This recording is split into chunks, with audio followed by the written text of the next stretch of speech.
I think we are live already, so let's get started in the interest of time. A very good morning to everyone and good evening to folks who have dialed in from abroad. A warm welcome to the Institute of Product Leadership. This is part of our monthly webinar series where we host speakers and moderate discussions from industry practitioners and thought leaders. Our recent speakers have included Jason Meresman from growthhackers.com, Kunal Shah, the founder of FreeCharge, and Michael Eckhart, the managing director of the Chasm Institute. So today we are privileged to bring you a fireside chat with Mr. Punit Soni, a product guy extraordinaire. Punit has been blazing a trailblazing career, I should say. He has had a trailblazing career in products, initially with Google as a product manager, where he was responsible for Google Plus mobile strategy. Later on with Motorola as VP of products, and then with Flipkart, where he was the chief product officer and grew the user base by over 100%. Punit is now the founder of Learning Motors. I'm sure we are all eager to know more about the company and what he's thinking of doing with Learning Motors. Punit has an MBA from Wharton and an MS in electrical engineering. Punit will be speaking to Professor Pinkskin Shah, a senior faculty from Silicon Valley, who has had his own trailblazing path in products as a global VP of products at McAfee. So just before we get started, just wanted to introduce the Institute to people who have come in new. The Institute of Product Leadership is a global business school operating out of 4 campuses. With alumni drawn from now virtually hundreds of companies across the world. You will be able to access the webinar content later on. Just head over to our website, productleadership.com, and sign on to our continuous learning and access program, CLAP. 2 webinar attendees who ask the most questions or tweet or interact most with our speaker will be eligible to take away this prize, Inseparable Twins, a book written on innovation and performance by Professor Naveen Lakkur, one of our faculty. With this, I'd like to hand the mic back to Pinkesh. Professor Shah, it's you and Punit now. Hey, thanks Padmaja. It's an honor to host Punit. Despite trying hard, I am still on his long waiting list, I guess, to meet him in person. But one of these days, that's my New Year resolution, Punit, I guess, for 2017, that I'm going to finally get a chance to take a selfie with you. So, fingers crossed. Thank you for having me. So hey, maybe we kind of jump right into perhaps reverse chronology, and as I think Padmaja mentioned, you after Google, Flipkart are doing something even bigger, more audacious, more disruptive. All we know is it's building an artificial intelligence solution for some real-world use cases, Learning Motors. Can you let us in? What's happening? Whatever you can share, of course, but would love to hear that. Perhaps the first place to break the news, if you can. What is it that you're working on? Well, you'll have to wait a little bit more for me to be able to describe that in detail. I think that what I've found, Pinkesh, is that startups tend to get, especially if you have a lot of scrutiny, and we are privileged to some extent to have a lot of scrutiny, but also understand that that can be a big distraction. And so we have been trying to very thoughtfully keep things under the wrap and focus on basically cracking the actual problem. The key, issue in startups in general is that they have to figure out how to find product market fit before they run out of money. Essentially, that's a simple equation, but that's how it works. And the more we can kind of dig in and try to figure out what product market fit we have, the better off we will be. And when we have that, I would love to actually talk a lot more about it. Broad strokes, big picture, it is going to be in the space of artificial intelligence and machine learning. I have joked about it quite a few times in my blogs that a few years ago, if some people wanted to do a startup, they would usually just kind of use the word mobile, social, local in like 3 or 4 times, and then hope that somebody will fund them. These days, saying that you're starting something in machine learning or artificial intelligence has the same effect. And so I'm very aware of the cliched nature of the statement, but to some extent, it is very true. We are actually trying to focus on core machine learning techniques to solve a very, very real world problem. I have I have a partner.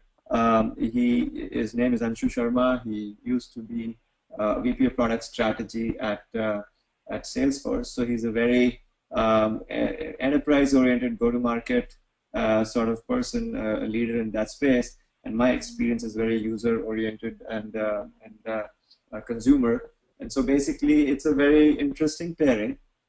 In a couple of months, as we make more progress into understanding our user and having, doing a little bit more diligence, I would love to tell you exactly what we are building.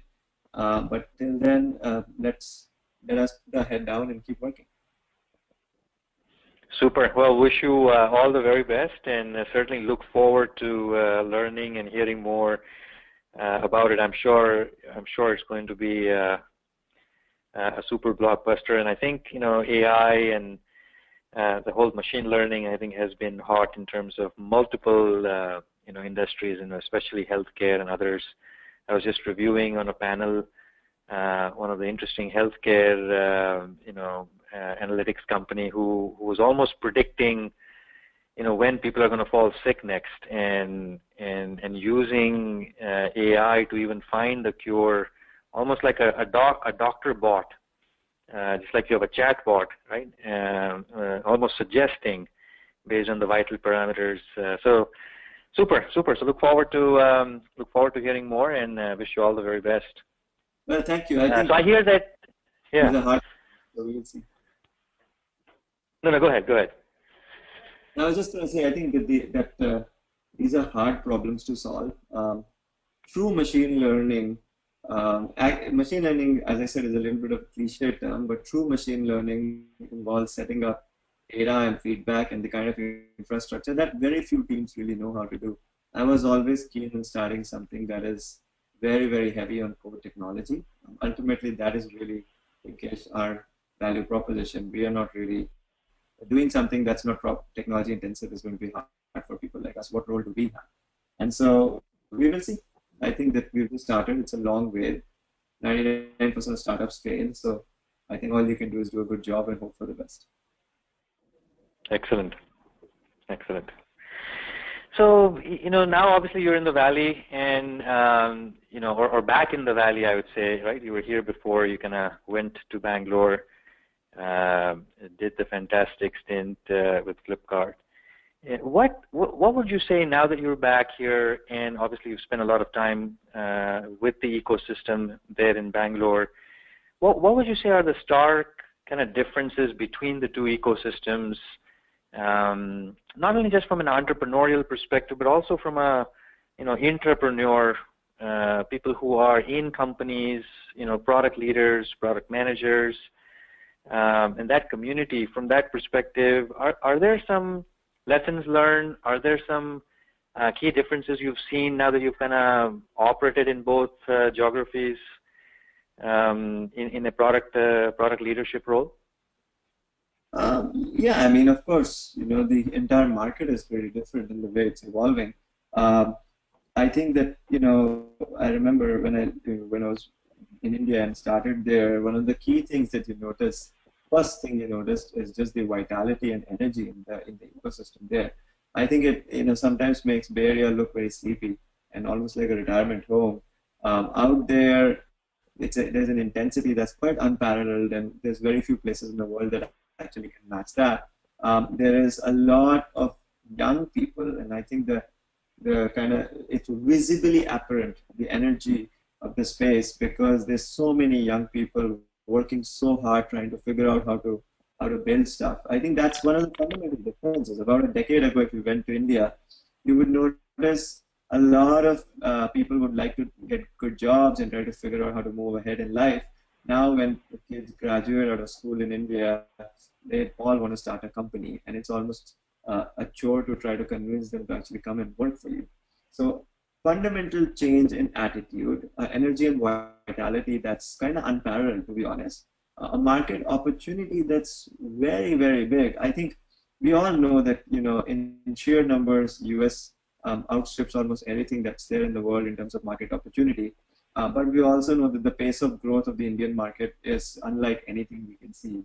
You can't really look at China because China isn't really a level playing field. And so I guess the second observation is basically that in terms of scaling, learning how to match the sheer growth that's out there, there are skills that you have to learn in India that are very different from skills you have to learn out here in US. On the other side of things, I would say that the product ecosystem is a work in progress.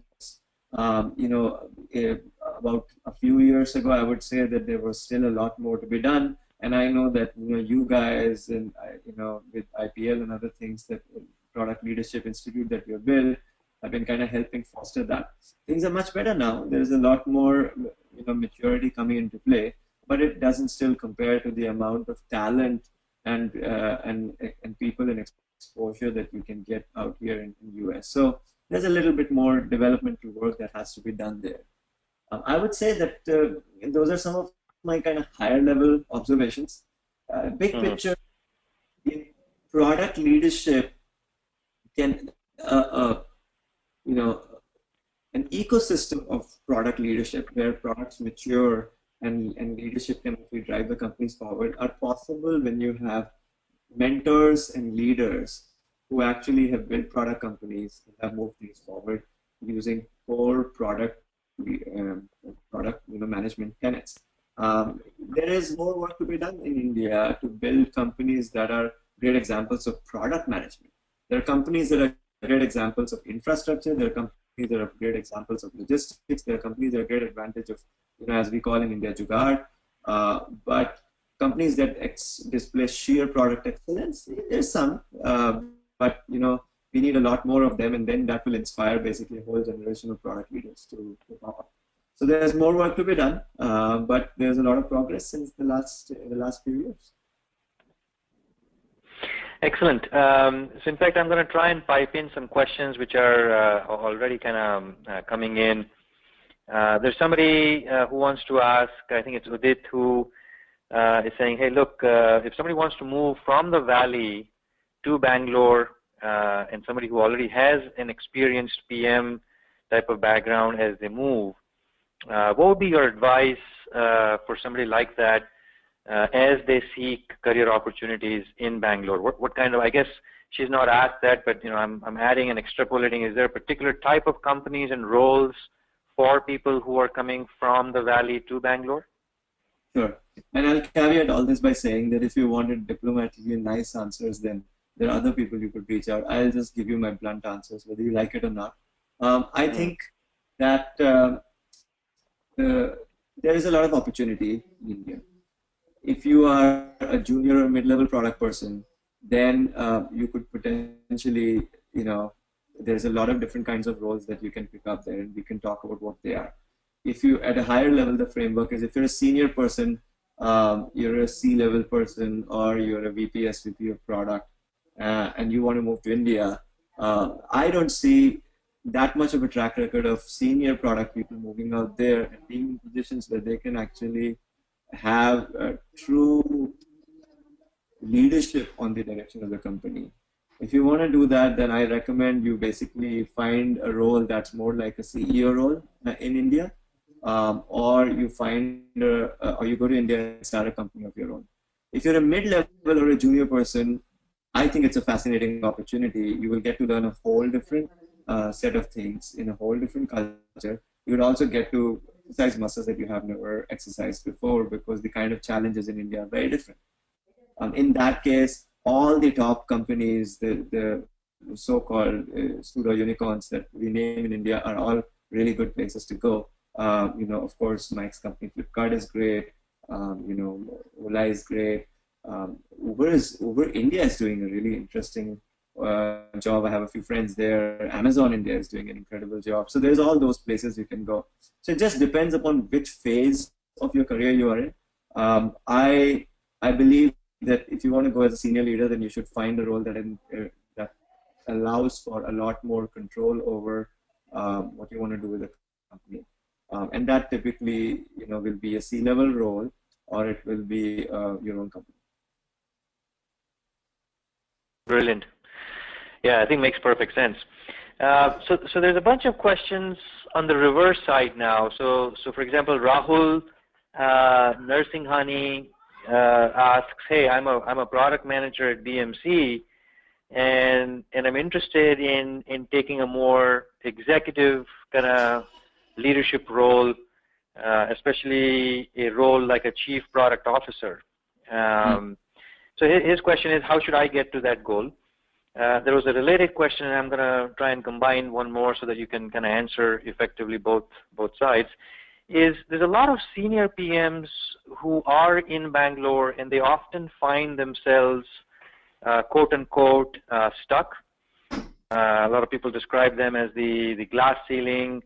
They've had a great run, but now where do I go? Because the highest level position for me in a multinational company or a captive unit is a director, where the next is senior director, and those are usually back in the headquarters in the U.S.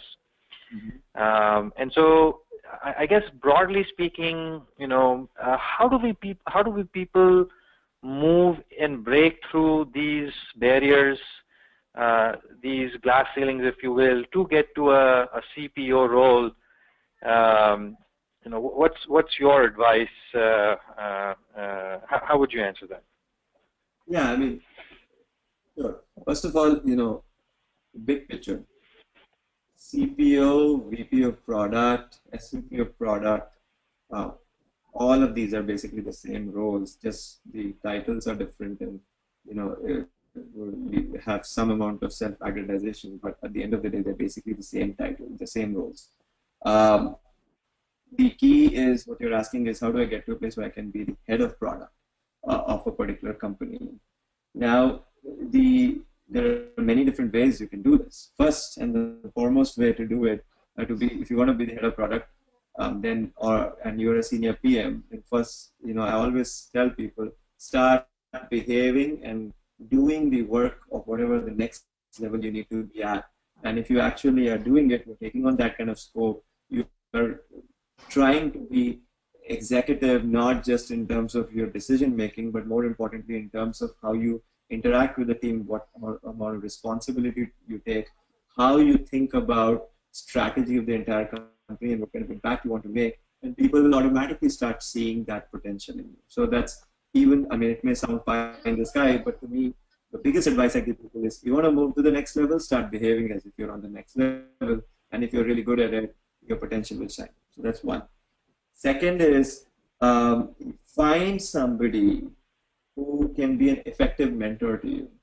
A person who basically recognizes your potential, understands that with a little bit of grooming you can be taken to the next level, can be instrumental in actually growth. A lot of people who are stars sometimes never really go far because they don't have the opportunity to have somebody who put them under their wing. So keep an eye out always for people who can groom you, who can help you, expose you to interesting new problems, and then if you do well, then be a champion in the organization. Most people, and Pinkesh, I'm sure you talk about this in your seminars and classes, but most successful people are people who have had mentors, people who have taken them under their wings and grown them. So to me, that's a very important thing that everybody needs to do if they want to actually move to the next level. The third thing I will say is that if you really want to find a role like that, then there is a head of product role for almost everybody. It just depends upon the size of the company you want to go for. If you believe that you're an extraordinary mid-level PM somewhere, then perhaps there is a head in a mid-sized company, then perhaps there is a head of product role in a small company. If you are a mid-level person in a very large company, then there's definitely a head of product role for you in a mid-sized company. And if you're a junior PM, then there's always the potential to go start a company of your own, and you can basically run product and be the CEO also. So to me, those are some avenues. Focus on behaving as if you're at that level and start being the change you want to be. Find people who are extraordinary, who can mentor and grow you into doing interesting things. And then potentially, go and find a smaller company where you can take on a lot more leadership.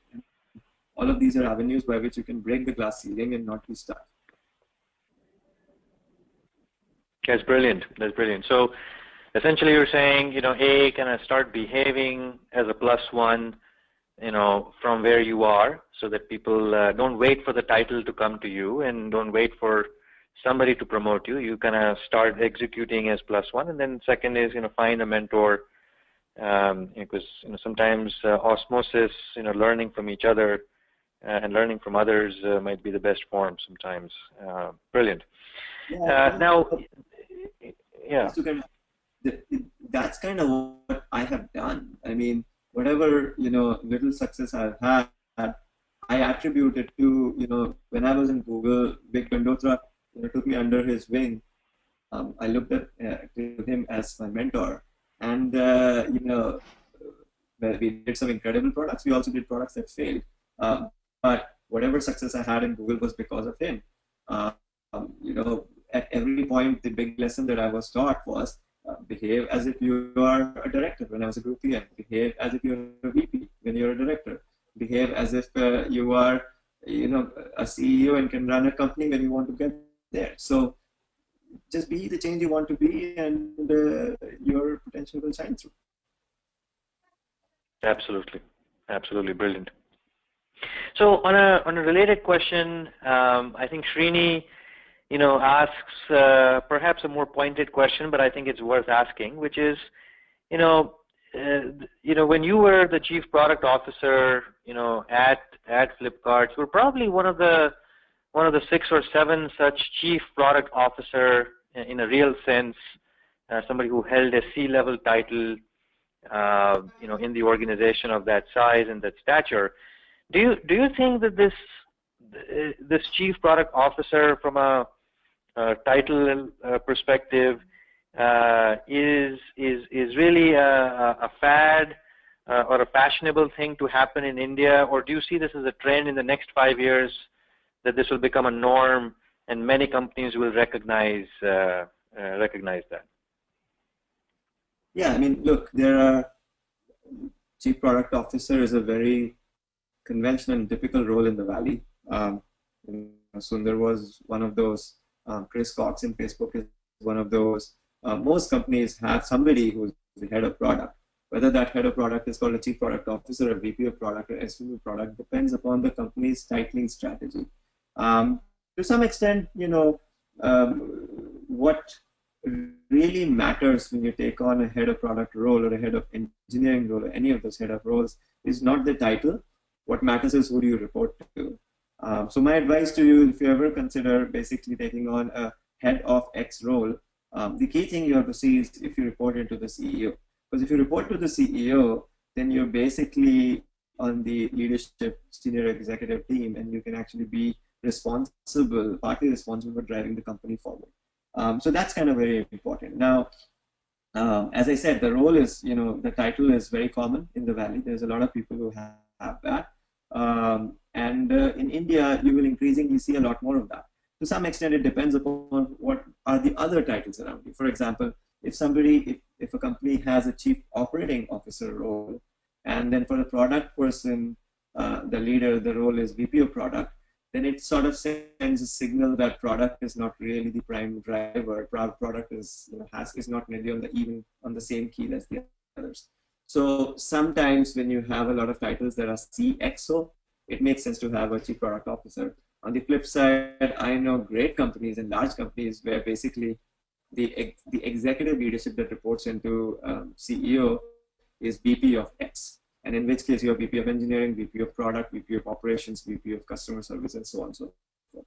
So it just depends upon the kind of leveling setup that a company has, but it's a pretty common thing.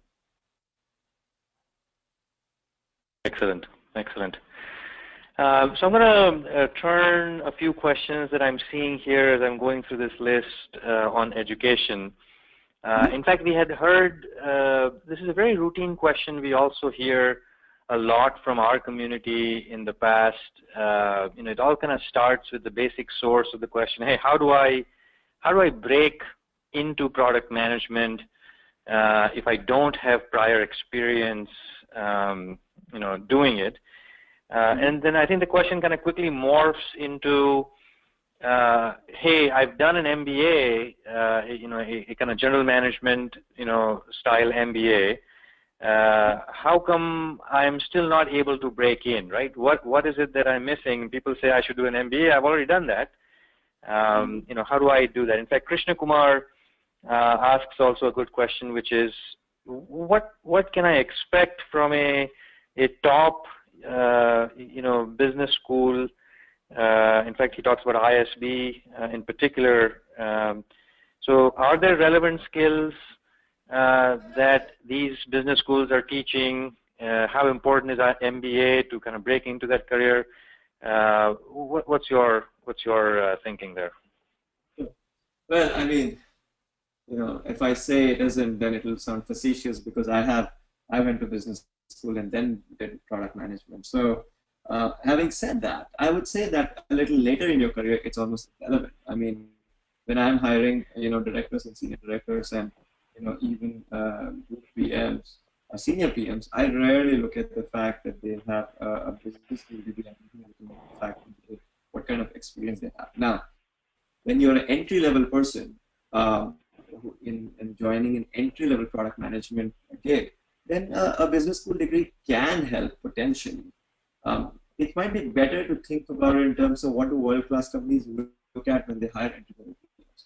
From my perspective, and what I look for is, I want to see a general breadth of understanding of different technological and product trends. So I would be curious in a general interview, I might ask things like, tell me what's going on with video ads these days, to what do you think Snap's going to do next, to how do you think the driverless car SLAM-based algorithm is going to morph in the near future to something completely different. And so what you see I'm doing is basically I'm trying to test the general exposure to major technological trends and understanding if people understand where the world is going to go to the next few years. That's an important step. The second thing that I usually ask people, Pinkesh, is I want to know if they have the ability to put themselves in the shoes of the user. So I want to understand if they understand demographics, if they understand who the user could be for a particular product, if they understand design, if they understand how would people actually go about building something for a particular target market. So it's very important to me to see if they have the core fundamentals of design and product thinking, user-focused thinking. Then I personally believe, and there's a lot of opinions on the contrary also, but I personally believe I like people who have an engineering and technical background. A product manager's job is to work with engineering. If you don't understand the ramifications of the decisions you make from the engineering point of view, you will never gain credibility with them. And if you don't get credibility with world-class engineers, you will build a crappy product. And you will never be able to succeed. So technical know-how and chops, not necessarily a technical degree, but the ability to understand technology and understand the architectural ramification of the decision you make is very important.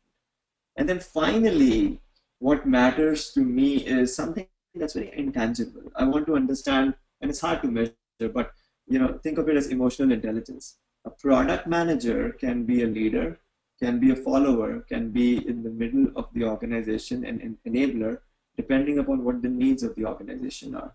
And it's not natural or normal that a product manager always has to be the one in the front on the stage, always talking and representing the team.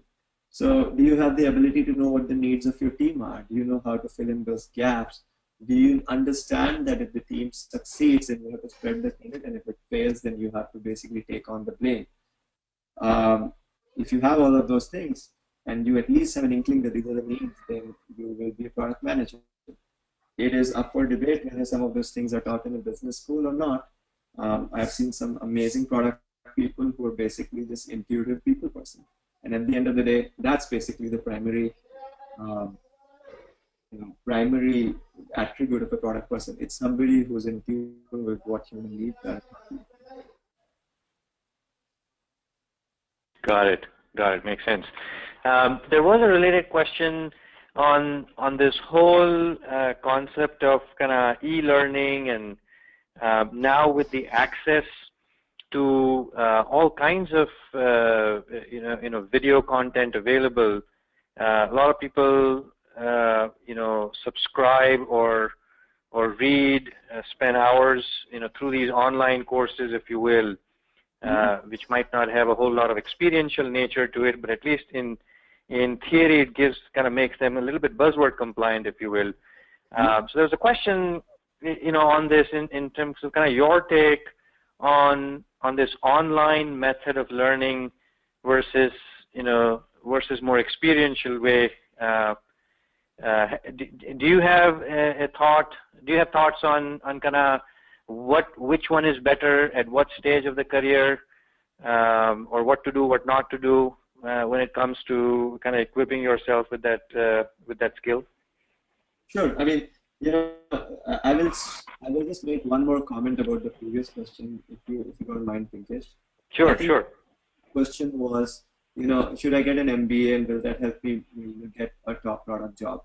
I think the answer is that an MBA, especially from a top university, can open a lot of doors. Whether you have the ability to walk into those rooms or not is your capability. So yes, getting an MBA from a top school will definitely lead to a lot of people taking your resume very seriously and calling you in for an interview. But all the things I talked about that are attributes of good product manager, you'll have to inculcate. And it's not necessarily true that a business school degree is going to teach you those things. So, that's kind of the answer. You will get the opportunity to walk in and be taken seriously, and that's a good reason to do a business school. But the actual attributes of product management may or may not come from there. And that leads me to the question you asked, which is experiential versus learning all this e-learning stuff, etc. Look, there's nothing wrong with actually getting online and reading and exposing yourself to new things. You can read blogs, you can read articles, you can do courses, you can do all of these things. They are never going to be able to substitute for experiential learning. There's no question that if you actually get into the field and try to find a way to do these kind of activities, you learn more. And I'll give you a very short story to kind of make this point. I had a friend. She was an architect. She wanted to get into technology. She was actually an urban designer. So they were designing cities. She wanted to get into technology. Seems pretty hard to get into technology if you're an urban designer. But it turns out that the skills you have as an urban designer or an architect are, user design and general design of products. There is some amount of similarity in them. So my suggestion was, forget trying to take a course or something to actually learn how to be a UX designer. Why don't you go and basically freelance? You don't have to take money, but there's so many startups who are starting up that need design help. And I would love to have somebody take a look at it who has a design aesthetic around them.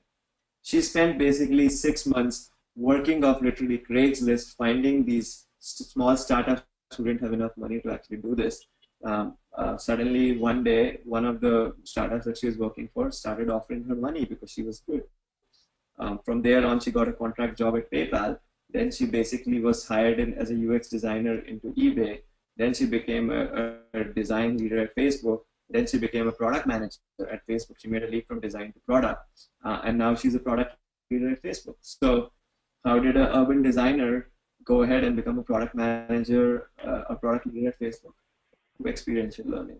There's a lot of opportunity around us at any point of time. Bangalore is full of startups. It has the largest number of startups in the entire world. India in general, there's so many startups. If you want to be a product manager and want to crack it, find somebody who will give you the ability to do this. Do it for free. Do it in the evenings. Do it on weekends. And you will learn what it really takes. And that will prepare you for a real product management role any better than any e-learning or any book can ever do. That's brilliant. That's a very inspiring story as well. And I think we see a lot of those in the US, I know I had to hire once who, as a product manager for one of the security products, was actually a music composer in his previous life. Wow. And however orthogonal it sounds to what we were looking to hire, there was actually a very interesting parallel on how he was able to look at any situation and draw very, very distinct inferences than anybody else would, including, like you said, the kind of top business school MBAs. Because it's not about the business school or not. I think it's about developing that skill beyond just the knowledge. And so, very true. We certainly wish more people in India would follow that advice that you just gave, and kind of have a bias for action as opposed to a bias for collection, which sometimes, yeah. Right, Pinkesh. It's entrepreneurship too. It's when we talk about entrepreneurship, we talk about it in terms of starting companies. But when an architect decides that she wants to be a product manager one day, then it's basically she's starting a career. And so we should look at our careers as startups, and we should ask ourselves, what kind of things and skills can we learn, and how can we put ourselves out there so we can develop that?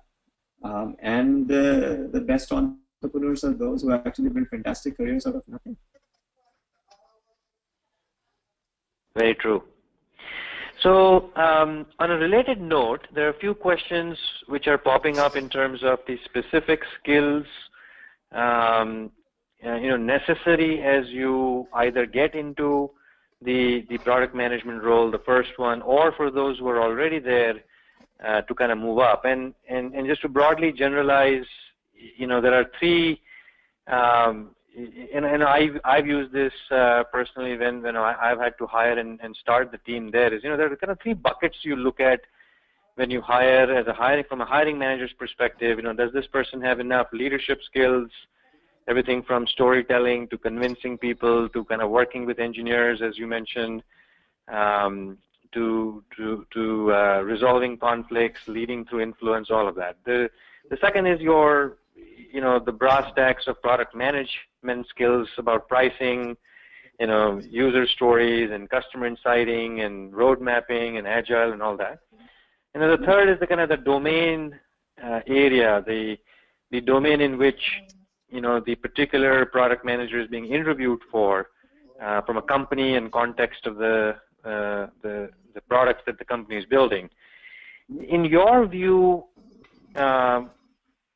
what combination of these three things does Punit Soni look at when he hires, right? What's your and perhaps the answer will vary based on who Punit is hiring for and the stage of the company and the type of the company that he is hiring for.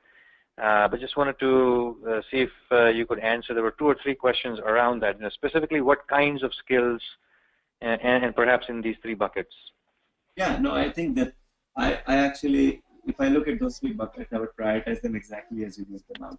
To me, the most important skill, of course, you have to check the boxes on the basic skills of product management.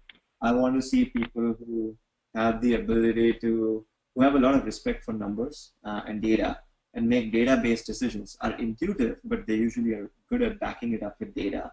I want to see people who understand what it is to be in the shoes of the user. So I really would ask questions around what are their favorite products, what do they like about it, more importantly, what do they not like about it, why do they not like things they like about it. So I would like to go deep into understanding how intuitive they are about users.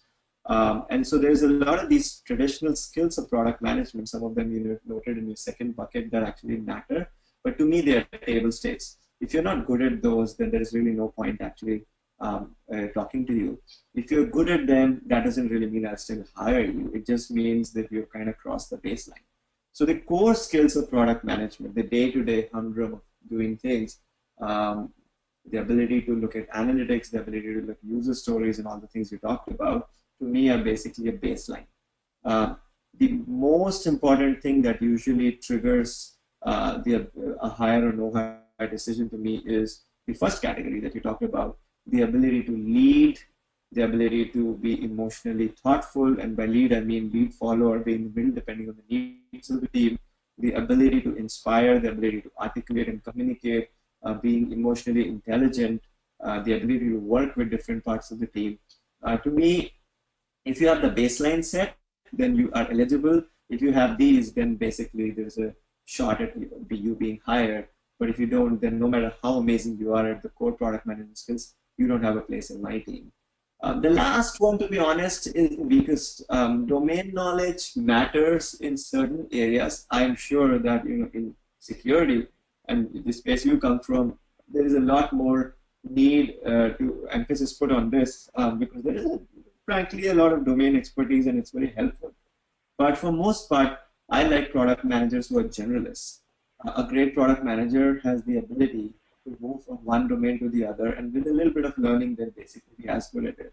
The thing about engineering and technology is it teaches us the ability to learn. And so, you should be able to switch from one thing to the other. If you think about my career, for better or worse, I was doing in Google, I did search, then I did mobile, then mobile apps, then I did social, then I worked on Motorola, which is hardware, then I went to e-commerce. Before that, I've done in enterprise software, and I was doing wireless investments. So, generalist is great. You basically can take 2 or 3 months and be pretty good at almost any subject area that matters. And then what really matters is your ability to be emotionally intelligent and your ability to know all product lines. So I would focus on those way more in the sector. Makes sense. Makes sense. In fact, there was a similar question from Karan. In fact, Jaswinder Singh asked a question which is kind of related to it, but maybe slightly different. Is what skills or attributes would you say are more important for mid-management, people who are kind of in that 15 to 18 years experience? Are they any different than what you just described, I guess, for people who are already past a certain threshold? And there's a side-related question from Deepu here, who also brings up an interesting point that sometimes when you're already past that certain experience level bracket, even though you've not done product management for all those years, let's say you were in engineering, you could have been a project manager for a long time, and now you realize that you actually have passion, and you perhaps even realize there's a role which you like more, which is in the product management space, business management space. What's your advice for them who, quote unquote, have gone too long in certain direction and now are wanting to make that shift or that change from their career trajectory? Yeah, I mean, look, when you're in the middle of your career, the things you should be judged on are going to be very different, right? Look, at the end of the day, if you're 15, 18 years into your career and you're doing product management work, then you're basically managing teams of product managers. But I would be interested in not necessarily the specifics of the, the base level core product management skills as much as your ability to prioritize and whether it matters to you or not. So to me, if I'm hiring somebody with 15 to 18 year experience and the person says they're a product leader, I want to see how much does data matter to them. Because if data doesn't matter that much to them, then that means that they will build a culture that's actually going to be instinctive and not really data oriented. And to me, that would be an issue. I would basically like to see the kind of things they prioritize in their product development and management flow. Not because they're going to actually do it themselves, but because that's the kind of culture they're going to build. So I would basically care a lot about that. I would like to see if they actually think of them as product leaders or strategic leaders. At that level of seniority, you're a strategist. Your job is to actually figure out where the company has to move next. Your job is to figure out what the ecosystem is going to look and where it's going to go, and then preemptively build that vision. The roadmaps will be put together by your team. The vision and the mission is what your time should be spent on. So I would be very curious to see how strategic you are, how visionary you are, what your thought process is. Do you know where the puck's going to move to next and know how to deal with that? So that would be something of great importance to me. And then finally, what I would care the most about is your ability to work with others. Are you able to inspire them? Can you communicate very well? Are you able to take a lot of other senior leaders and move forward? It's pretty hard because in some ways product management can be a very, you might have to take contrarian positions. You might be the keeper of a lot of resources and where they need to go, and so there will be a lot of push and pull on your prioritization and your choices. So do you have the ability to manage that? And so I would say the mid-level or senior level product management are a completely different skill set of higher maturity is looked at. Now, if you're an engineering leader and you decide at this point you want to do product management, the only way that works is if you inherently had the ability to do product management. I know a lot of engineering leaders who basically product leaders too. And to me, it's just a matter of whether they inherently feel that skill set exists for them, and if the people around them can see that. If you've never done product management, you're not necessarily obviously good at it. The idea that you can change into this role is pretty hard, especially that late in the game. No, very true, and I think you made an important point. Especially for people who are in the engineering management role. Sometimes we see people running behind a title versus running behind the scope of playing that role, right?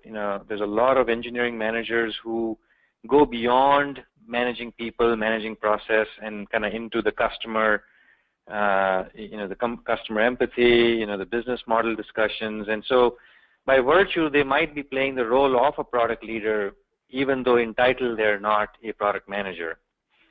To some extent, it's interoperable. I mean, I actually believe that great engineering leaders are people who are product people anyways. In most of my roles, I've been fortunate to have great engineering leaders. If I am on a 2-week break, I know that my engineering partner can run the product and engineering team. And if they are on a 2-week break, I can run engineering and product. So a true engineering leader should actually develop themselves so that they can run product as easily as they can run engineering. And a true product leader should develop themselves so that they can run the company as easy as they can run product. So you have to kind of evolve in that direction. Brilliant. So shifting the focus a little bit on entrepreneurship, I see a cluster of questions around them. Dave, Dave is very keen on knowing, hey, apart from artificial intelligence, which obviously you picked as your next area of startup yourself, for aspiring entrepreneurs, what are the kind of problems that you see huge opportunities to solve? I guess what he's asking for is, are there specific areas that you've explored as part of your exploration before you narrowed it down to AI? Are there other areas that you have seen that is worth sharing with the community, when it comes to kind of entrepreneurship or starting something new? Well, I mean, I can broadly answer that. Yes, I can tell you what my framework for figuring this out was. I was pretty clear that I have had a deep consumer background, but I was very clear that if I did my own company, it wouldn't be a pure consumer company. And the reason for that is that pure consumer companies, to be honest, are a little bit of a crapshoot. If the only way you can have spent a career doing consumer stuff, and if somebody tells you how exactly you make sure you build great consumer products, then please let me know, because there is no real equation that I know of that actually can get you a win in consumer. The only kinds of people who should do consumer, in my opinion, are either PMs in large companies like Google, where there's a lot of money and time and you can throw things at the wall and it will win, or basically younger people who are basically Y Combinator or something else, where regardless of whether you win or fail, you'll end up learning something. Otherwise, consumer companies are usually perilous to build startups around. The companies that I personally like are companies that are very consumery in terms of their experience, but have a very clear path to annual recurring revenue. Those companies basically end up, not being beholden to, outside capital. Those companies basically have better valuation, have ways to manage their burns such that they survive longer. And so to me, that was kind of something that I cared about deeply from the start. Now, there are a lot of very interesting problems to solve. I personally think that your space, where you come from, Pinkesh, is an extraordinarily interesting space. Phishing and security and even personal security in terms of data security and identity are huge problems. They're probably like the top 2 or 3 problems in the entire world now, and we're going to get much, much more worse. We have seen a lot of issues with emails in US. In election season, we have seen a lot of large companies actually suffering because they've been hacked through this phishing route. To me, there is a huge company to be built around that. There's a huge company to be built around identity. Believe it or not, there's a lot of collaborative tools, but not really the right kind of collaborative tools, especially for the right kind of sectors. So I think that there are areas where there are some sector-focused collaborative tools that still need to be built that will be pretty big, that general collaboration tools are not able to deal with. So I think that's going to be very interesting. I'm very excited about AR more than VR. In VR, I'm excited about the enterprise use cases of VR. Military, medical, oil rigs, meditation, healthcare. So there's a lot of spaces there that basically are going to be relatively new markets that are going to pop up. There's a lot of very interesting problems to solve, to be honest.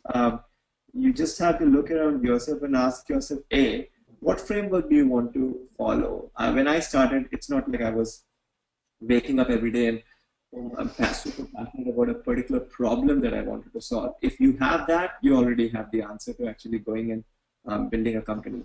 In my case, I had a framework and I knew what framework I wanted to follow. Then I basically sat down and thought about all the kind of issues that I see in the world that really matter to me at a visible level. And then I basically chose the one that I feel I was most capable of solving. In my case, that included easy access to great engineering talent, and so therefore relatively easier access to great engineering talent. So everybody has their own path. That was mine.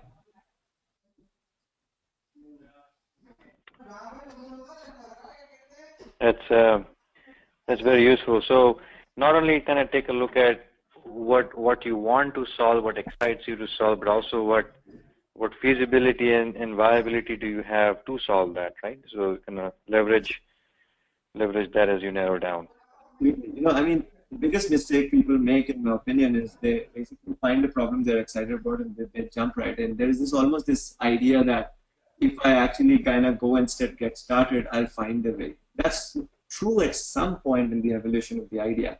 But I like to see people who have actually done a lot of go-to-market work in advance, who understand who's going to be the user, why will they use it, at least have a sense of the problem that you want to solve. There is obviously a lot of work that has to be done after that to try to find the right product market fit, but that might be the time when you can start executing and building stuff. Going too early will just potentially, make you lose weight. Going too late might actually lead you paralyzed. So you have to find the right kind of time. That's very useful. In fact, one of the last questions I'll kind of take in interest of time on this topic is what Pankaj Pathak asks, which is, hey, what is a good time? How soon should one start meeting customers as the new product that you build? Is it at a deck stage? Is it an MVP stage? Is it an alpha stage? A working product? What's the best time at that stage of your entrepreneurial life cycle to start talking broadly with customer base? I am about 4.5 to 5 months into my startup journey, and all I have really done is talk to customers. I would say 95% of the work I've done is talk to customers. That you should not be doing anything else. You will find the engineering, you will find the funding, you will find all the other things you need to make your company successful if you can figure out what the customer actually wants. And so to me, the stage when you actually talk about customers is the stage when you actually decide you want to do a startup. Your problem should have been defined because you talk to customers. Your problem should have been selected because you decided to talk to customers. Your initial product thesis should have come because a customer told you something. Your development of that into a very basic, that should have happened because you actually spent a week or two with the customers. And your initial pitch to anybody that you're making should have been basically a pitch that a customer and you kind of created because you talked to them. So your ability to do a startup and win at doing a startup is directly related to your ability to actually get access to customers and spend a lot of time with them. If you do that, everything else hopefully will come together. Brilliant advice. So in interest of time, I think we're just right on the top of the hour since we started. I do acknowledge a bunch of folks, Ange, Sriram, Karan, Asif Ali, Prashant, Manav, Deepu, Nagendra, Tushar, Samir, and many, many others, Manjunath, and questions are still pouring in as I scroll down. What I would strongly recommend is there is an active LinkedIn thread on the Institute's LinkedIn group where we will be posting the transcript and the audio for this talk. I know, Punit, you are very active on social, and your passion to give back to the community has been nothing but exemplary. So I'm pretty sure Punit will be hanging around, perhaps not as much today in interest of time, but certainly in the digital world. So post your questions there, and request you, Punit, to maybe take a look at some of them and answer them offline as you can. I'm happy to do that. I think, Pinkesh, this is a very interesting initiative.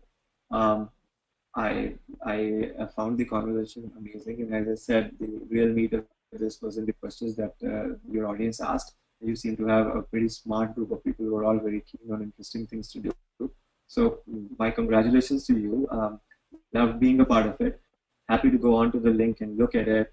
And you guys feel free to reach out to me on LinkedIn and on Twitter, and I'm happy to respond as and when it's possible. So thanks for the opportunity. I appreciate it.